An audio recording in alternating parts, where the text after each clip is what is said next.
Hello student, welcome है आपका हमारे यूट्यूब चैनल में।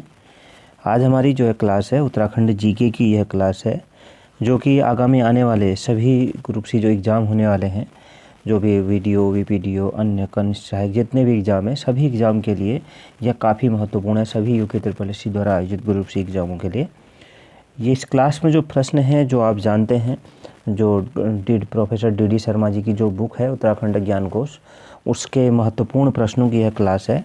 अगर आप इन क्लासों को फॉलो करते हैं, प्लेलिस्ट में आप पिछली क्लासों को भी देख सकते हैं। अगर आप इनको फॉलो करते हैं तो आपकी बुक डी शर्मा जी के जो महत्वपूर्ण तथ्य हैं वो धीरे धीरे कंप्लीट हो जाएंगे।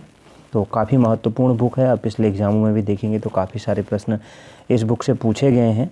काफ़ी सारे प्रश्न जो इस बुक से आते हैं और यहाँ पर महत्वपूर्ण जो तथ्य हैं उनको प्रश्नों के रूप में किया गया है। इनकी थोड़ा सा हम चर्चा करेंगे, ज़्यादा नहीं।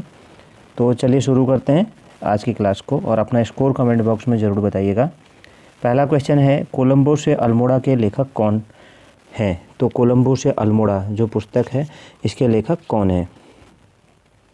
तो इस प्रश्न का सही उत्तर क्या हो जाएगा? इसके लेखक कौन है? स्वामी विवेकानंद जी।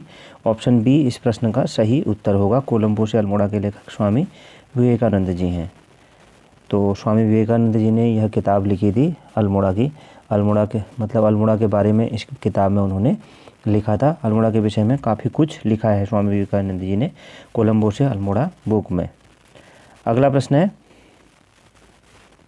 दूसरा, मेरी कुमाऊँ यात्रा पुस्तक के लेखक कौन है? तो इसके पुस्तक के लेखक कौन है मेरी कुमाऊँ यात्रा पुस्तक के? तो ये भी काफ़ी महत्वपूर्ण है। इस पुस्तक के लेखक कौन हो जाएंगे? Option D Gandhi ji. गांधी जी ने भी इसमें अल्मोड़ा के विषय में काफ़ी कुछ लिखा है। तो ऑप्शन डी इस प्रश्न का सही उत्तर हो जाएगा। बुक्स काफ़ी महत्वपूर्ण होते हैं, दोनों बुक को याद रखिएगा। ऑप्शन डी राइट आंसर होगा। अगला प्रश्न है क्वेश्चन नंबर 3, अशोक चल्ल या दूसरा इसका नाम था मल्ल, 1253 से 1276 इसका कार्यकाल था। तो यह बहुत ही महत्वपूर्ण है। यह सभी चीज़ जो मैं बोल रहा हूँ यहाँ पर इन्हें ध्यान रखिएगा। तो प्रश्न यह भी आता है कि अशोक चल्ल कब का राजा था? तो 1253 से 1276 के बीच का। दूसरा नाम क्या था? मल्ल नाम था, यह भी ध्यान रखिएगा। और यह कत्यूरी वंश की मल्ल शाखा का कौन सा शासक था? तो ध्यान रखिएगा, अशोक चल्ल जो था, प्रश्न में ही काफ़ी सारे तथ्य छिपे हुए हैं। अशोक चल्ल कत्यूरी वंश की मल्ल शाखा का राजा था, यह ध्यान रखिएगा। प्रश्न आ सकता है कि अशोक चल्ल कत्यूरी वंश की किस शाखा का शासक था? तो मल्ल शाखा का शासक था, और इसका दूसरा नाम मल्ल था, और 1253 से 76 तक इसका कार्यकाल था। तो यह कौन सा शासक था? तो यह उसका 18वां शासक था। तो ऑप्शन सी इस प्रश्न का राइट आंसर हो जाएगा। 18वां यह शासक हुआ करता था। जो अस्कोट से प्राप्त जो कत्यूरी वंशावली के अनुसार 17वें राजा असाल देव का पुत्र, इसे अशोक देव भी कहा गया है उसमें, अशोक चल्ल को। तो इसके पिता का नाम क्या था? असाल देव। और यहाँ से अस्कोट से जो कत्यूरी राजाओं की वंशावली प्राप्त हुई है, तो 17वें राजा अशोक देव का पुत्र था अशोक चल्ल, इसे अशोक देव भी कहा गया है। तो इस तरह से ऑप्शन सी इस प्रश्न का राइट आंसर हो जाएगा। 18वां राजा था। अशोक चल्ल की कृति का क्या नाम है? तो कृति का नाम क्या है, मतलब जो उसने जिसकी रचना करी उसका नाम क्या है? तो उसका नाम है नृत्याध्याय। तो ऑप्शन ए इस प्रश्न का राइट आंसर हो जाएगा। अशोक चल्ल जो शासक था, जैसा कि हमने जाना, कत्यूरी वंश की मल्ल शाखा का 18वां शासक था, महान शासक था। तो इसकी एक कृति थी नृत्याध्याय, इसने इसकी रचना करी थी। तो ऑप्शन ए इसका राइट आंसर हो जाएगा। और जो नृत्याध्याय थी नामक पुस्तक में इसे अशोक मल्ल कहा गया है, यह ध्यान रखिएगा। इस अशोक चल्ल को नृत्याध्याय नामक पुस्तक में अशोक मल्ल कहा गया है, यह ध्यान रखने योग्य बात है। तो ऑप्शन ए राइट आंसर हो जाएगा। अगला प्रश्न है क्वेश्चन नंबर 5, गोपेश्वर के महारुद्रालय के प्रांगण त्रिशूल लेख किसने स्थापित किया?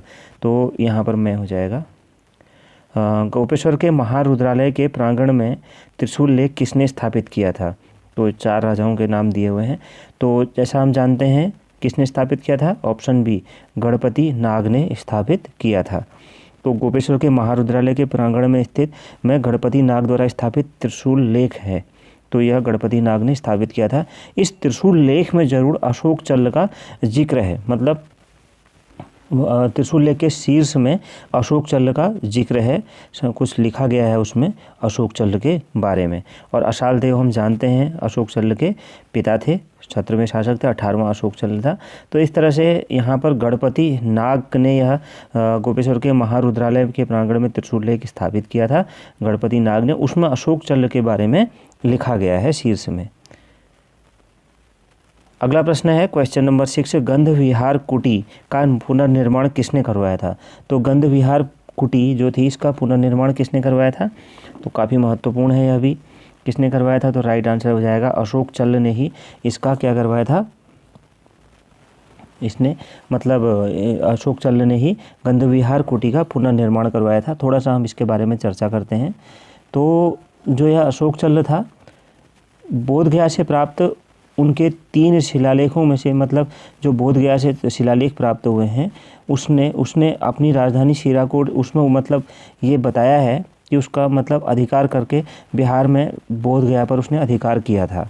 इससे पता चलता है जो 3 शिलालेख हैं, वहाँ पर तुर्कों के द्वारा ध्वस्त की गई गंध विहार कुटी थी, तुर्कों ने जिसको ध्वस्त कर दिया था उस गंध विहार कुटी थी।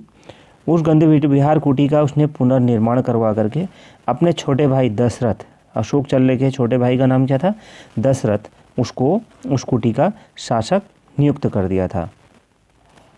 तो इस तरह से गंध विहार कुटी का पुनर्निर्माण किसने कराया? अशोक चल्ल ने करवाया। और यह कहाँ है? बिहार में है। इसको तुर्कों ने ध्वस्त कर दिया था और इसका पुनर्निर्माण करवाने के बाद अपने भाई दशरथ को वो सौंप उसने उसको वहाँ का शासक नियुक्त कर दिया था। तो ऑप्शन, इसका राइट आंसर क्या हो जाएगा इस प्रश्न का? ऑप्शन बी, अशोक चल्ल। अगला प्रश्न लेते हैं। अगला प्रश्न है, अष्टावक्र महादेव मंदिर कहाँ स्थित है? तो अष्टावक्र महादेव मंदिर कहाँ स्थित है? तो राइट आंसर क्या हो जाएगा इसका? अष्टावक्र महादेव मंदिर ऑप्शन ए, यह पौड़ी में स्थित है। ऑप्शन ए इस प्रश्न का सही उत्तर हो जाएगा। तो अष्टावक्र महादेव शिवालय है, तो पौड़ी जनपद में स्थित है। पौड़ी जनपद के विकासखंड खिरसू की पट्टी कटु लस्सियों में, श्रीनगर के मतलब कंटू लस्सियों में यह स्थित है। तो ऑप्शन ए इस प्रश्न का सही उत्तर हो जाएगा। अगर आप इसका PDF आपको ज़रूरत है इसकी, तो टेलीग्राम चैनल में आपको लिंक मिल जाएगा डिस्क्रिप्शन में, वहाँ से टेलीग्राम चैनल में जोड़ करके PDF डाउनलोड कर लीजिएगा आप। और यह जो मतलब प्रश्न है, यह मैंने आपको बताया DD शर्मा जी की बुक से बनाए गए हैं।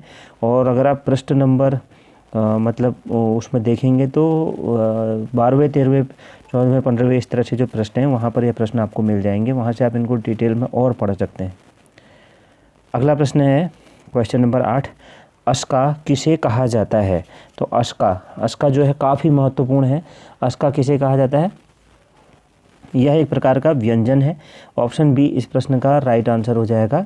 गढ़वाल मंडल के टिहरी जनपद के जनजातीय क्षेत्र जौनसार का एक विशिष्ट भोज्य व्यंजन है। ध्यान रखिएगा, कहाँ का?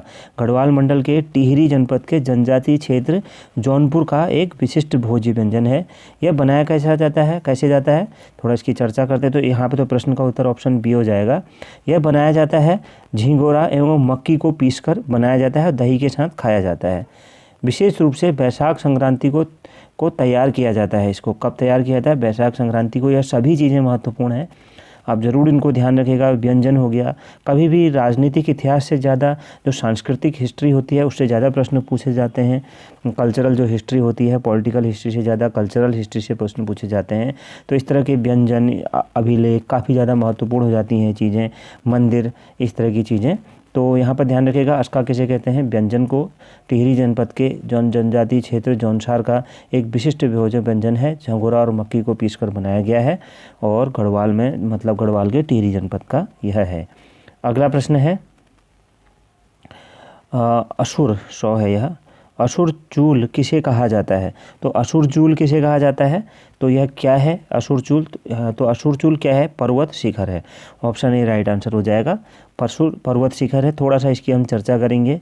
पिथौरागढ़ नगर से में यह स्थित है।